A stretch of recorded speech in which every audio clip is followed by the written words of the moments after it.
अस्सलाम वालेकुम दोस्तों, सिंध टर्बिन सां गॾु आऊं आहियां आज़ाद दाल ॻाल्हि ॿोल कंदासीं 27 आईनी तरमीम आणण जे लाइ हुकूमत जेका आहे सियासी एक्टिविटियुनि ते जेका पाबंदी हणी छॾी आहे, पर बाज़ाब्ता जेका आहे पाबंदी न आहे। पर जेका आहे पुलिस जी मदद सां जेके बि सिंध में जेके एहतियाज मुज़ाहिरा ऐं जलसा जेके थियनि पिया उन्हनि खे रोकण जी कोशिश कई वञे पई। ऐं ॿ ॾींहं अॻु में जेका आहे जीएसएन क़ौमी मुआज़ आरिसर ग्रुप जी जेका शागिर्द विंग आहे जसाफ उन पारां जेका आहे भिटशा खां जामशोरो ताईं शागिर्दनि जे जेके मसइलनि था जेके मार्च कयो उन मार्च खे बि जेका लठबाज़ी करे उन्हनि खे गिरफ़्तार करे कारकुननि खे उनखे राति ताईं यरगमाल बणाए रखियो ऐं उन खां पोइ जेका उन्हनि खे आज़ादु कयो वियो।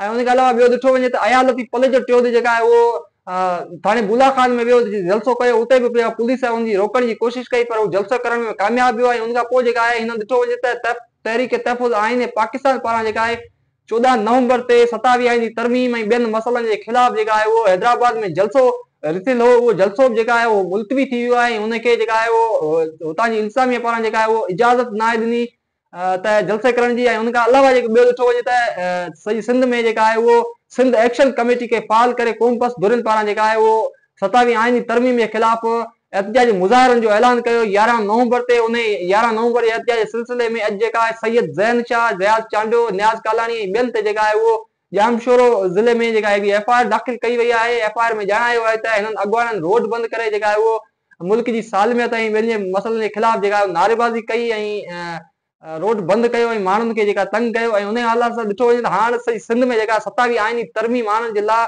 उहो मुख़्तलिफ़ एक्टिविटीज़ ते जेका पाबंदी हणी छॾी आहे ऐं बाज़ाब्ता जेके पाबंदी हणी आहे। ऐं उन खां अलावा अॼु जेका आहे उहो मसूदो जेका सेनेट में पेश थियो ऐं सेनेट में बि बहस हले पियो हिन 27 आईनी तरमीम ते। ऐं 27 आईनी तरमीम अॼु जेका आहे उतां खां मंज़ूर थियणी आहे।